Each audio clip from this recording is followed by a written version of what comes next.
click the link in the description below to receive our free Building Mental Muscle newsletter, and for a limited time get these 10 classic best-selling Law of Attraction books for free. We hope you enjoy this presentation. If so, please click the like button and click the subscribe button below to receive notification when we release new recordings. Richard Hargraves presents Fawcett's Letter by Neville Goddard. First published 1959. This audio edition recorded 2023. Digitally narrated using the voice of Jeff Masters for buildingmentalmuscle.com. Copyright 2023 Iron Power Publishing. All rights reserved. Fawcett's Letter by Neville Goddard. This platform is concerned only with Imaginism. We believe the supreme power that created the universe is all imagination. We believe that man is all imagination, and this supreme power we call God exists in us and we in it, that our eternal body is imagination, that is, God Himself. And I mean that literally. So, we will turn now to the greatest book in the world, the Bible, which is addressed to the real man, who is all imagination, not to the natural man or the one you see daily reflected in the mirror. For, like my Father, I am spirit, and I, the spiritual man, have neither face, form, nor figure. I must come to understand my own invisibility, for when I fully understand that I am awake. But I will express myself in form forever and forever. This universe, vast as it seems, is only a part, for there are worlds within worlds. This platform is to encourage you to test it and create reality. You can create the conditions of your own world. You must realize that if one is a teacher, the responsibility on his shoulders is great, for if I am a teacher, my purpose is to make you see as I see, and to the degree that I can get you to see as I see, I have succeeded in getting my thought across, but if my thought is false, I mislead you. The responsibility is mine. And they said to him, See these great buildings? And he said, Yes, I see them, but not one stone of them will be left standing on another. And there will be wars and rumors of wars and all the conflicts of the world, and even the sun will be darkened, and the moon fail to give its light. These things must be, but now take a lesson from the fig tree. For when you see the leaf appear, you know that summer is near, and when these things happen, he is at the gate, etc. This is all addressed to you, the real you, not to the man of sense. It is addressed to the imagination. What structures will be cast down, these on Wilshire Boulevard? Time will erase them, economy will dictate their fall. As land grows in value, these buildings will come down to make room for taller ones. It has nothing to do with the visible world, but all to do with the structure of the mind. Some structures of the mind stand for centuries, but they will finally come down, not collectively, but one by one in the mind of the individual. No matter how close we are as a family, we never awaken together. It is said, the enemies of a man are those of his own household, not his physical household. The conflicts within me are my real family. The whole thing begins within the individual, and the structures by which I live are the sun and moon that guide me. We all live by structures built by other men. No being goes through a university who does not build such structures in his mind in order to get his degree. He passes his examinations on a memory test based on a structure built within himself from the ideas of men who have preceded him. Not one of these from Plato down but has some truth, but not one is completely true. Destroy these buildings and I will rebuild them. Destroy this temple and in 3 days I will rebuild it. And only that picture is true that is built from a vision, for then man does not build it out of theory. All the different teachings of the world are babble. It means confusion. These are the structures in the mind that must tumble. These must come down in the mind of the individual, and then he will begin to awaken. The other day my friend, Bob Keeler, showed me a wonderful letter. A month or so ago he wrote a letter to Douglas Fawcett, whose concepts I have discussed here. He is now 93 years old and is a great philosopher. His name is mentioned on all suggested lists of required reading, though he is not always taken seriously. He was a former Don of Oxford.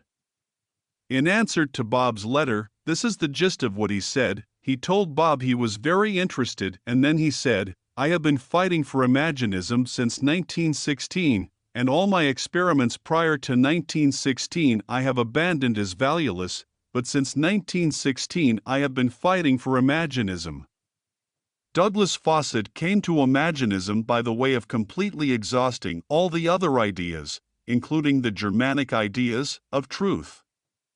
He eliminated them one by actual experiment. They did not fill the bill, and so one after the other he had to eliminate them, and then arrived at Imaginism. He drew on Blake to support this claim. Then he came to the discussion of what Bob had written him about. Bob had sent him 2 of my books, Your Faith is Your Fortune and Awaken Imagination, and explained my teaching of revision and said that people had changed their whole lives, sometimes revising an incident that had taken place in childhood. You can go back as far as you are able to remember, and you change that image that has been supporting a physical state by memory. What Fawcett wrote to Bob about this was very flattering. He said, "I should consider the revisionary aspect of Imaginism as that given by the Divine Society, and I suggest that you read the last chapter of my Oberland Dialogues." He suggests that the Divine Society is way beyond this terrain world, and it consists of men who have become gods, and he feels such a wider outlook and such a revolutionary aspect of life must have come through that Divine Society. I know it, and I know there are those who form that great body of awakened individuals. They are individualized centers of imagining, and one day all will enter that state, for there is no limit to the expansion of man. From that Divine Society come the ideas that show man what he is capable of doing on this sphere. You revise an incident of the day and relive it as you wanted it, and you persuade yourself that what you wanted took place. You do it over and over until it becomes real, vividly real, and fills your mind in place of the unlovely happening. And revision results in repeal.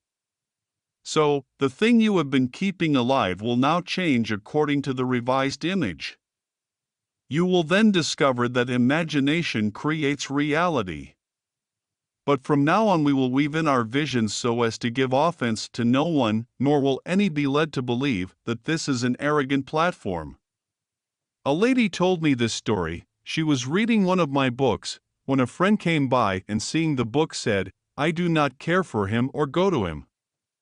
I go to Dr. X, Dr. X says the same thing, that God is man, but when Neville says it, he sounds as if he meant it. But when Dr. X says it, we know he does not mean it." He spoke as one having authority, not as the scribes and the Pharisees.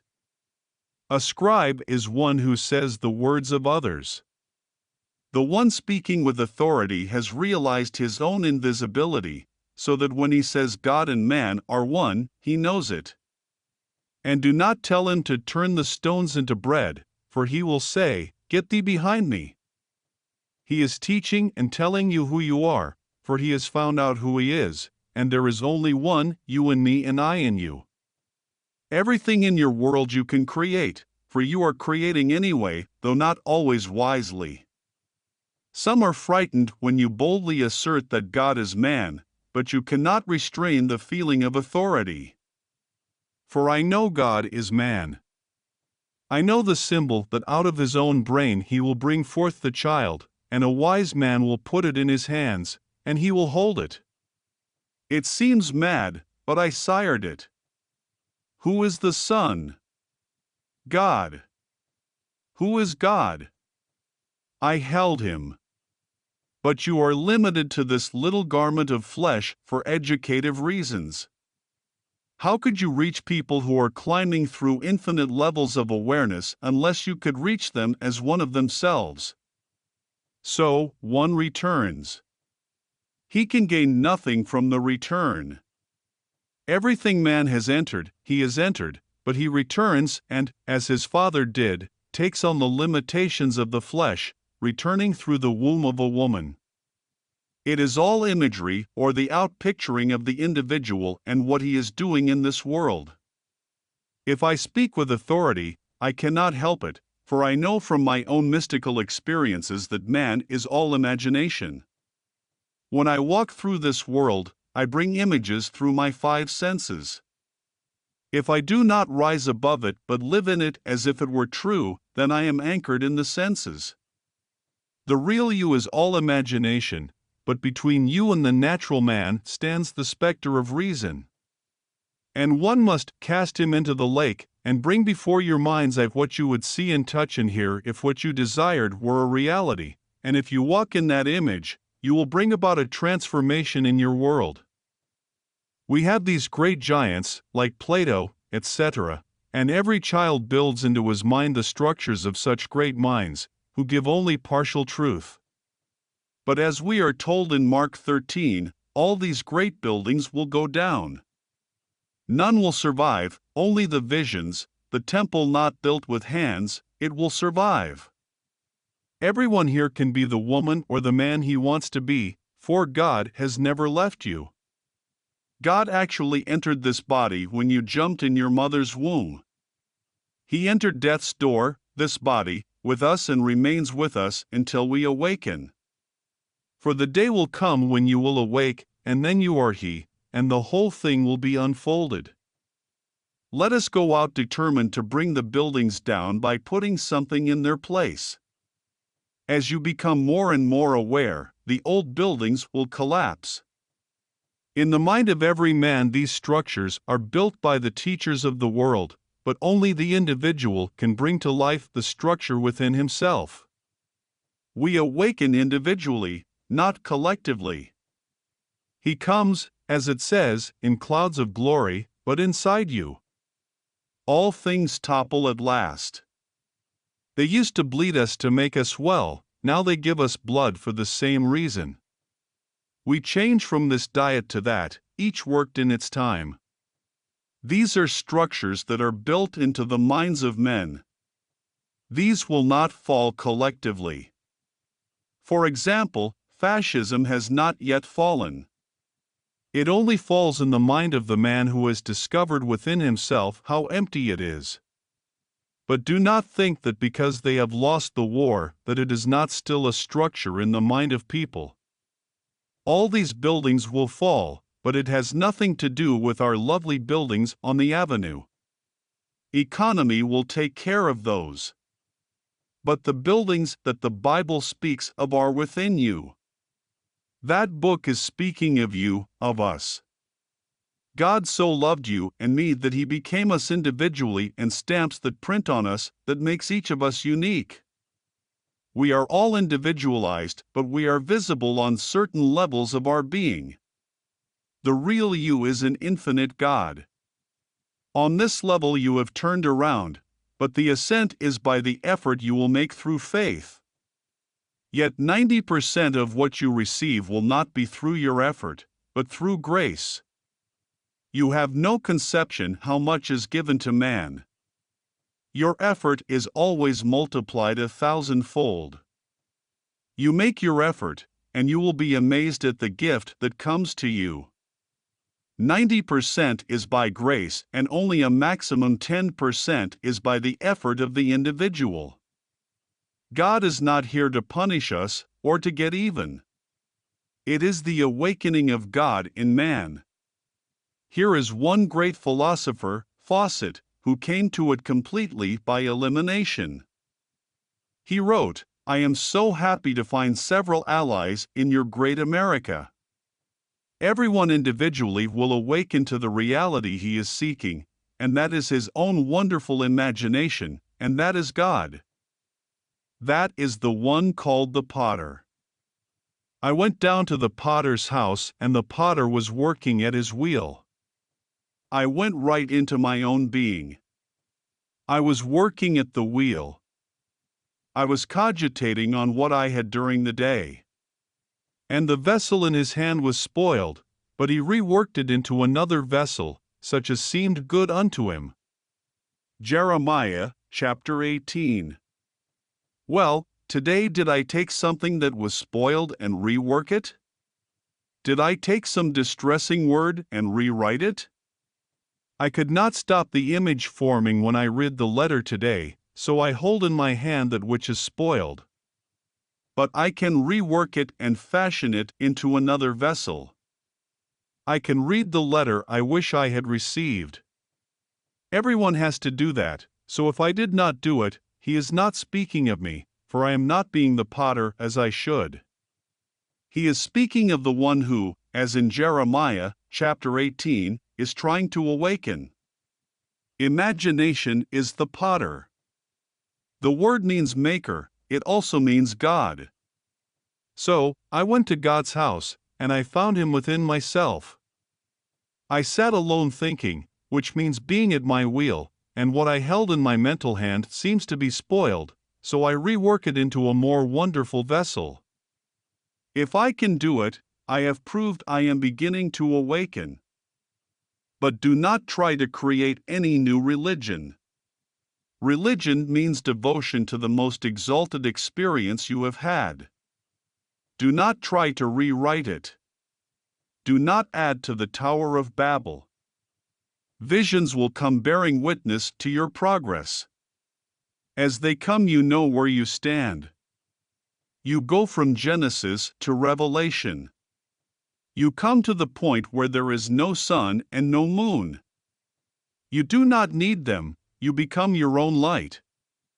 As in my story told in my book, The Search, I walked in a beautiful twilight. It is a vision, and it happens to the individual, and you will know that he is risen, and it means you. They will call you by your name. It is the most perfect thing in the world. It is your name, and it is your name forever. Let no one tell you it is not true. The vision is more true than all the structures that are being built in the minds of men by conjecture. Then, when you reach the final vision, you will enter that state of perfection that was yours before the world was. None will be lost. If one is lost, someone will come, and I do not care what a man has done. None will be lost, for then God would be lost. If one is lost, someone will come out and volunteer to go and find him. If he or she has to marry the other to redeem him or her, someone from that divine society will volunteer to come. Not one will be lost, for we are all one and we are all awakening.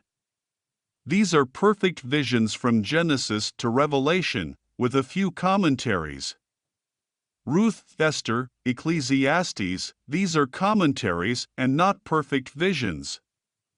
But the 5 books of the Torah, Joshua, Judges, Kings, the Psalms, Isaiah, Jeremiah, these are perfect visions, and they are true, and you will pass through them and know the whole story is true, and you will see it reflected in your world of shadows. You walk this world and you do not think you are in a fire, but this world is the fire. And when you come out, you are like a burnt offering in the hand of God.